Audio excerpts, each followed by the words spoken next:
बृहस्पति यानी जुपिटर ग्रह सौरमंडल सोलर सिस्टम का सबसे बड़ा ग्रह है।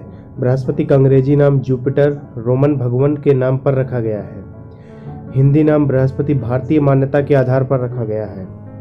बृहस्पति ग्रह की जानकारी 16वीं शताब्दी तक बहुत ही कम थी।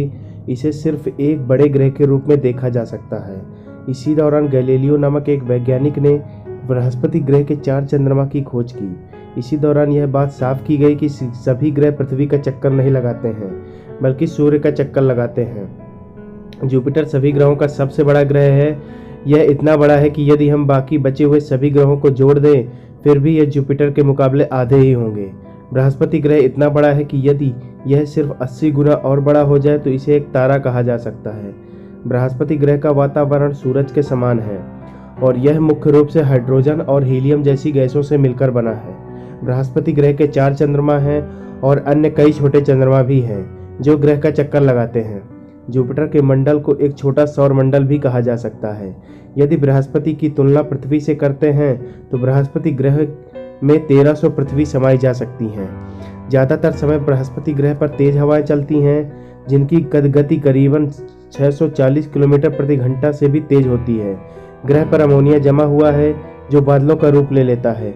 इसी कारण से जुपिटर की सतह पर सफ़ेद बादल दिखाई देते हैं। यह भी कहा जाता है कि बृहस्पति ग्रह के भीतरी वातावरण में हीरो की बारिश होती है।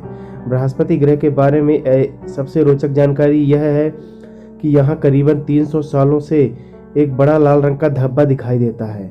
इसे बाद में एक बवंडर का नाम दिया गया है। यह धरती से 3 गुना ज़्यादा बड़ा है। वर्तमान समय में यह धब्बा धीरे धीरे छोटा होता जा रहा है। बृहस्पति ग्रह की चुंबकीय बल सभी ग्रहों से सबसे ज़्यादा है। यह धरती के चुंबकीय बल का 20,000 गुना ज़्यादा है।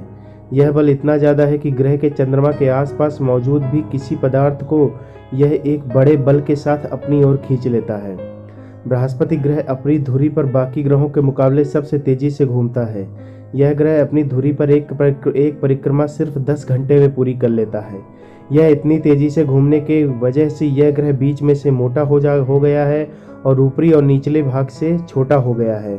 जुपिटर ग्रह इतनी मजबूत रेडियो तरंग छोड़ता है कि इन्हें धरती पर भी पकड़ा जा सकता है। इन्हीं तरंगों की मदद से वैज्ञानिक जुपिटर पर महासागर होने की जांच कर रहे हैं।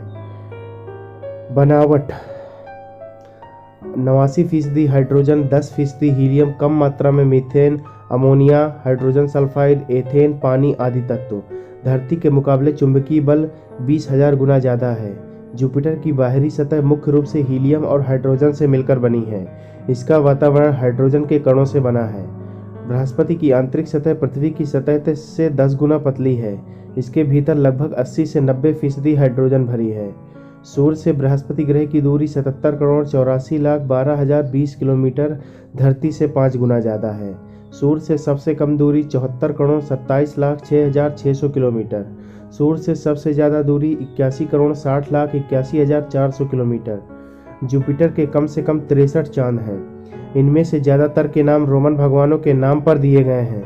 जुपिटर के चांद सबसे बड़े चंद्रमा की खोज खुद गैलीलियो ने की थी। जुपिटर का एक चंद्रमा गैनीमेड सौरमंडल का सबसे बड़ा चंद्रमा है। यह बुध शुक्र ग्रह से भी बड़ा है। यह एकमात्र ऐसा चंद्रमा है जिसका खुद का चुंबकीय बल है। यह कहा जाता है कि इस चंद्रमा की सतह बर्फ से ढकी हुई है, जिसके भीतर महासागर होने की संभावनाएं हैं। साल 2022 में पृथ्वी से एक मिशन छोड़ा जाएगा जो जुपिटर के चंद्रमा की जानकारी हासिल करेगा। साल 1979 में नासा ने जुपिटर के चारों ओर मौजूद रिंग की खोज की थी। इसके चारों ओर 3 रिंग हैं जो गोल है। मुख्य रिंग चपटी है और 30 किलोमीटर मोटी है, 6400 किलोमीटर चौड़ी है। इस रिंग को बृहस्पति ग्रह का सुरक्षा कवच भी कहा जाता है और यह ग्रह शनि ग्रह की रिंग की तरह ही है। नासा द्वारा बृहस्पति ग्रह पर अब तक 7 मिशन भेजे जा चुके हैं। Pioneer 10, Pioneer 11, Voyager 1, Voyager 2, Ulysses, Cassini और न्यू होराइजन। नासा के 2 मिशन गैलीलियो एवं जूनो मिशन ने इस ग्रह की परिक्रमा भी की है। जुपिटर के चंद्रमाओं का अध्ययन करने के लिए 2 मिशनों की योजना की जा रही है।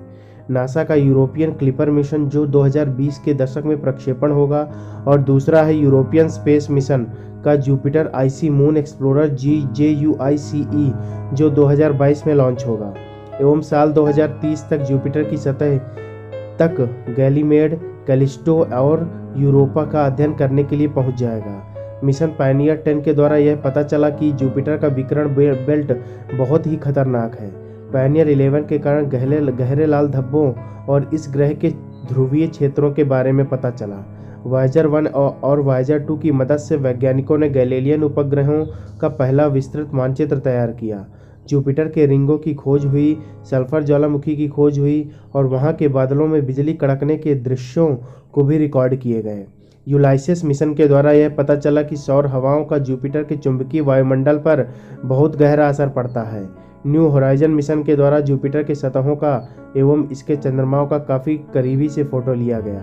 साल 1995 में गैलीलियो मिशन के द्वारा वहां के वायुमंडल का सीधा मापीकरण किया गया और वहां उपस्थित पानी एवं दूसरे केमिकलों का भी माप लिया गया। जब गैलीलियो का ईंधन खत्म हो गया तो उसे जुपिटर के वायुमंडल में ही दुर्घटित कर दिया गया। जूनो मिशन अकेला एक ऐसा मिशन है जो अभी भी जुपिटर पर मौजूद है।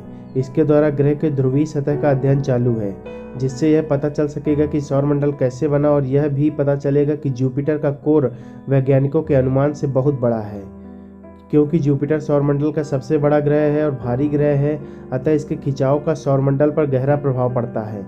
नेचर पत्रिका में प्रकाशित लेख के हिसाब से कई गणनाओं के आधार पर यह माना गया है कि जुपिटर के गुरुत्वाकर्षण के प्रभाव के कारण यूरेनस एवं नेपच्यून ग्रह हिंसात्मक रूप से बाहर की ओर धकेल दिए गए। इस बात का भी अनुमान लगाया गया है कि शनि ग्रह के साथ मिलकर जुपिटर ग्रह ने अंतरिक्ष में पाए जाने वाले बहते हुए मलबों को सौरमंडल से बनने वाले शुरुआती के दिनों में अपने अंदर की तरफ खींच लिया होगा, जिसके कारण हर ग्रह के इधर उधर क्षुद्र ग्रह पाए जाते हैं। कई शोध यह भी बताते हैं कि इस ग्रह पर धूमकेतु टकराते रहते हैं। आखिरी बार शुमेकर 9 नामक धूमकेतु इस ग्रह से टकराया था। जुपिटर की तेज गुरुत्वाकर्षण बल एवं खिंचाव के कारण कई क्षुद्रग्रह आके जुपिटर की परिक्रमा करने लग गए। इनको ट्रोजन क्षुद्रग्रह कहा जाता है। 3 ऐसे क्षुद्रग्रहों के उदाहरण हैं अग्नेमेनोन, अचिल्लेस एवं हेक्टर। अगर इस ग्रह के वायुमंडल का ध्यान से अवलोकन किया जाए तो यह पाया जाता है कि इस ग्रह में जितने नीचे की ओर जाएंगे उतना ही इसका तापमान बढ़ता जाएगा। इसके सतह का तापमान 21 डिग्री सेंटीग्रेड है और वायुमंडल का दबाव पृथ्वी के 10 गुना ज़्यादा है। वैज्ञानिक ऐसा मानते हैं कि अगर इस ग्रह पर जीवन की संभावना हुई तो वह हवा के माध्यम से संभव हो पाएगा। अभी तक के खोजों के आधार पर हम यह कह सकते हैं कि इस ग्रह पर जीवन के संकेत नहीं मिले हैं।